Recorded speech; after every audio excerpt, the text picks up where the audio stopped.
Hello అండి. Welcome to చేతు cooking passion. అందరూ ఎలా ఉన్నారు? నేనైతే చాలా బాగున్నాను. మీరు ఎలా ఉన్నారో కామెంట్ సెక్షన్‌లో మెన్షన్ చేయండి. ఈరోజు రెసిపీ వచ్చేసి చికెన్ లెగ్ ఫ్రై పీసెస్ అనేవి రెస్టారెంట్ స్టైల్‌లో ఏ విధంగా ప్రిపేర్ చేసుకోవాలనేది చూపిస్తున్నాను. దీనికోసం ముందుగా మనం 2 లెగ్ పీసెస్ అనేవి తీసుకొని వాష్ చేసుకొని చాక్‌తో 3 ఘాట్లు అనేవి పెట్టుకోవాలండి. మరీ లోతుగా కాకుండా పైన అనేది పెట్టుకోవాలి.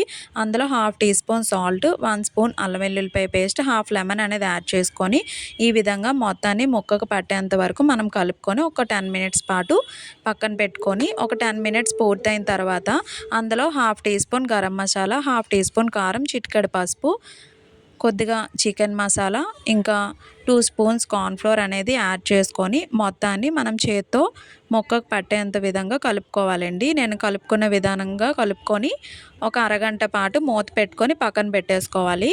ఆ తర్వాత స్టవ్ ఆన్ చేసి పాన్ పెట్టుకొని 2 ఆర్ 3 స్పూన్స్ ఆయిల్ యాడ్ చేసుకొని కొంచెం హీట్ అయిన తర్వాత మనం ఆల్రెడీ గార్నిష్ చేసుకొని ఉంచుకున్న లెగ్ పీసెస్ అనేవి ఇందులో యాడ్ చేసుకొని రెండు వైపులా ఒక్కొక్క వైపు ఒక్కొక్క 10 మినిట్స్ పాటు మనం బాగా మీడియం ఫ్లేమ్లోని మూత పెట్టుకొని ఫ్రై చేసుకోవాలి.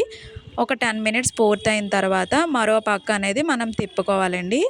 రెండు వైపులా బాగా ఫ్రై అయిన తర్వాత కలర్ వచ్చేంత వరకు, మీడియం కలర్ అంటే కొంచెం రెడ్గా వచ్చేంత వరకు మనం ఫ్రై చేసుకోవాలండి. ఫ్రై అయిన తర్వాత ఒక ప్లేట్లోకి సర్వ్ చేసుకొని కొత్తిమీరతో గార్నిష్ చేసుకొని ఎంతో టేస్టీ అయిన చికెన్ లెగ్ ఫ్రై పీసెస్ అనేవి రెడీ అండి.